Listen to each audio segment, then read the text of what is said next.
paid ad. This was probably a year ago, and and my ad immediately got banned. I didn't even like register it, and just kind of like left my mind. So I was, I had this banned ad from day one for like 6 months, and then I thought to myself, hey, what's going on with that ad? And then I appealed it and I got it back up and running. But that's a lot of lost time. But yeah, I did sign up for that, and that guide was helpful. I was the starter kit guy. What's up, guys?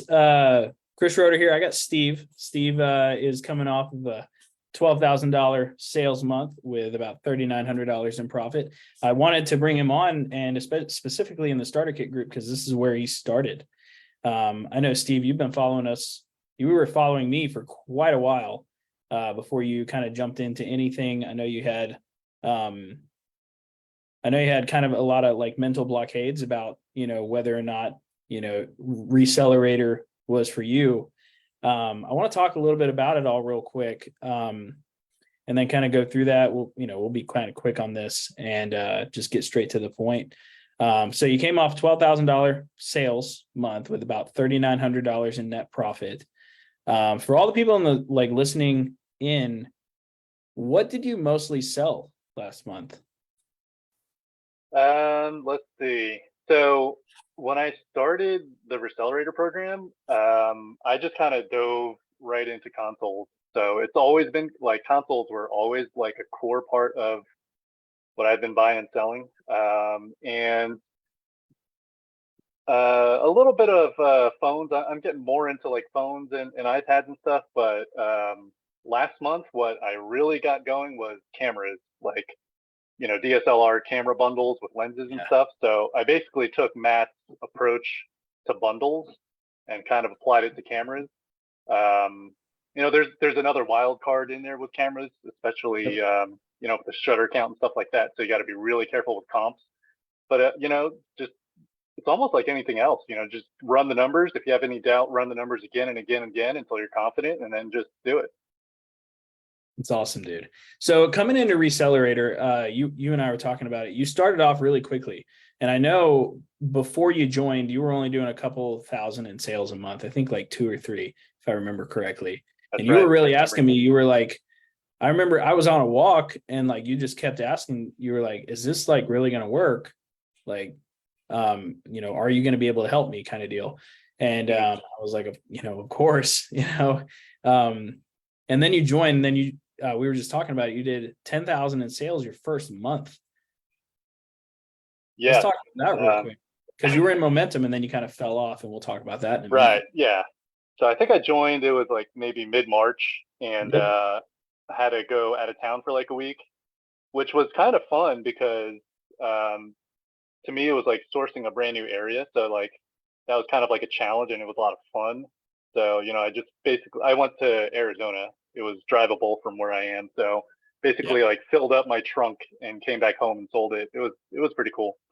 So, the last half of March was basically a lot of sourcing, a little bit of selling. And then April was my first full month in the program. And, I was doing reach outs, paid ads, phones, consoles. I just have this love of consoles. It's just really great. So that was what I was focusing on primarily. But and then I found kind of a repeat who was getting me a bunch of phones and stuff.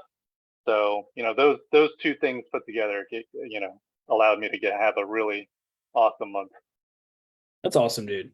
So and then you kind of fell off, which most people do. I'll be real. Like second month, third month, they kind of just fall off. We've noticed that as a trend inside of the program. So we've kind of mitigated that a little bit by adding in the accountability part. But, and then you came back and I was, me and Matt kind of just saw you and we were just like, whoa, hey, you're back. And then you started crushing it again. So, and then that brings us to last month, where you did 12,000 in sales and $3,900 in net profit. What, how did that feel, man? Oh, that was awesome. I mean, that's really great. So I'll talk a little briefly about my dip there. So I fell into what is probably a very common trap for newer resellers, and that's not focusing on moving your product. So I had all this stuff built up. I think I had like 19 Switch consoles at one point and like 6 VR headsets, and I'm like, what am I doing?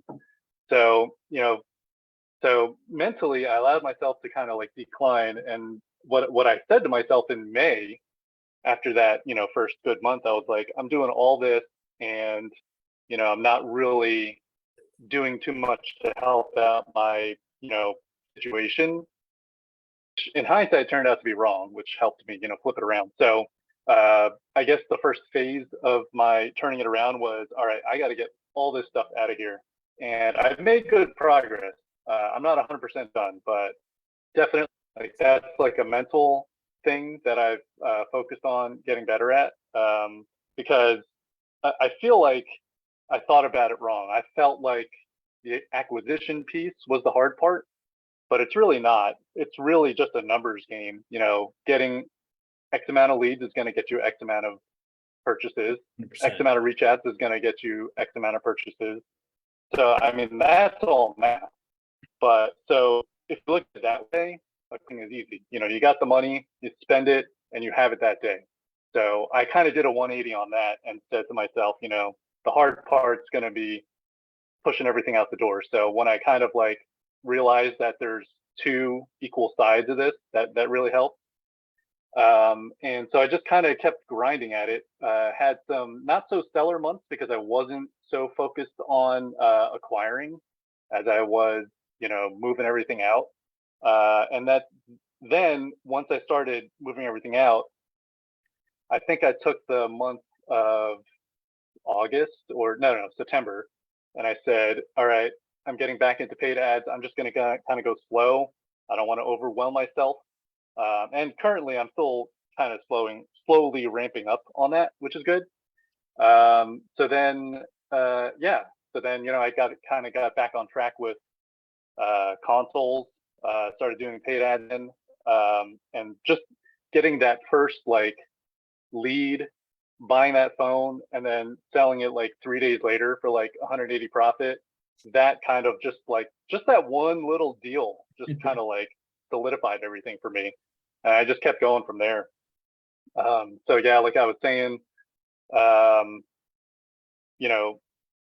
kind of climbing back up the hill for September and reintroduced a new category of items for me, which was cameras.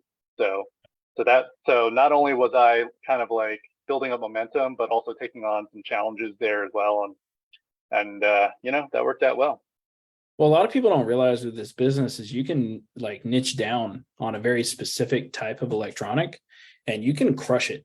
Like the thing with cameras, for example, is a lot of people have a very difficult time selling them, especially on marketplaces. And so you can come in and lowball those people quite easily. Oh, yeah. You can make 100+ in profit per, and that doesn't even include like, selling the body and the lens separately.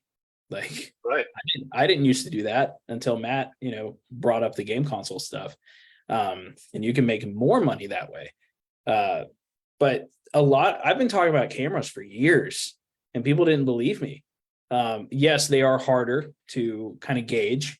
But some of my biggest profits have been off of camera bundles, and right. Everyone's focused on phones, yeah. and consoles. I mean, just looking at eBay sold listings, like it's hard to find comps on cameras because a lot of people are selling them as bundles, and especially if they're like auctions, those are consumers selling them. So not a lot of resellers as far as I can tell on eBay. So in that respect, there's not a lot of competition. Yeah, and that's the beauty of it. You're not gonna also like with buying cameras and consoles, like the safety of your eBay account comes into account there too. A lot of you guys that are probably watching, phones are a very high risk item to sell online, very high risk. That's why we have direct buyers, and that's why we have things like that. but things like cameras and consoles, not so much, right? You can sell those all day long, and the safety of your account is never even questioned, right? But back to that point, like cameras are massively profitable if you know what you're doing. It's one of those things that you have to learn, and the only way to learn it is simply by just getting the reps in. There is no, like, I have a camera buying sheet in the program, but like I can't list every single camera on there because there's too Oh many, no. you Right. know? And, but once, it's one of those acquired skills. Like once you do it enough and you're like, oh, they got a Canon 70D. Okay. All right. Yeah. I know what that is. I flipped that Right. before. And now it's the same thing with like, once you know how much you offer for an iPhone 12 over and over again, it's Right. the same mental repetition. And a lot of people just don't realize there's more money to be made than just on phones. And Steve here is a living example of this. How many phones have you flipped in since you're in the program altogether? Not a lot.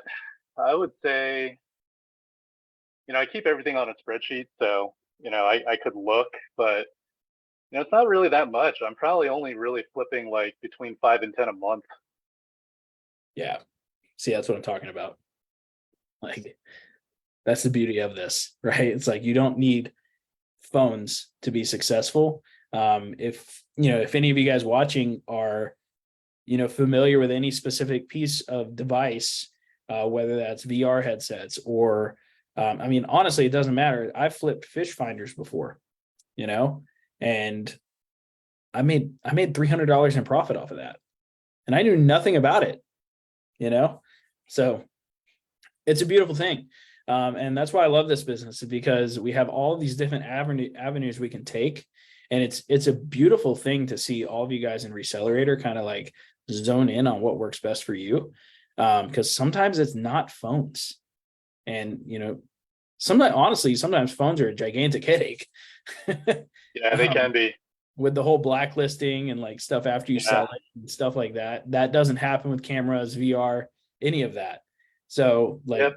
it's Different safe. items have like a different type of people associated with it, but Yes. kind of, I think like at the end of the day, it's not really even about the item. It's about time. You're basically giving someone time by giving them money now. Yes. And then, the flip side of that is now we got to spend that time to make that money back with the profit. Exactly. Well, Steve, I appreciate you coming on. What's your biggest takeaway from Recelerator so far?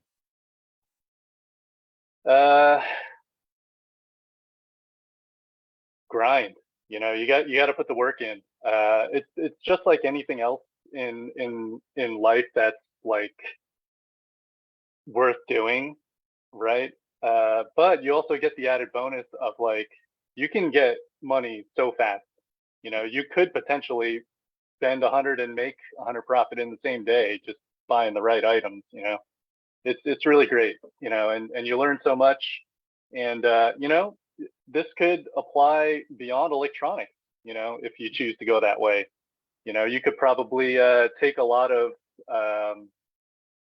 the process of flipping electronics and start wholesaling houses or something like that.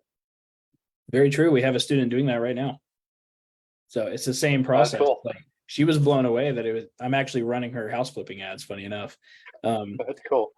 Yeah. So, because I wanted to see if the same thing would apply, and the same thing applies. Like, it's the same exact Yeah. process. And it's a beautiful Yeah. thing.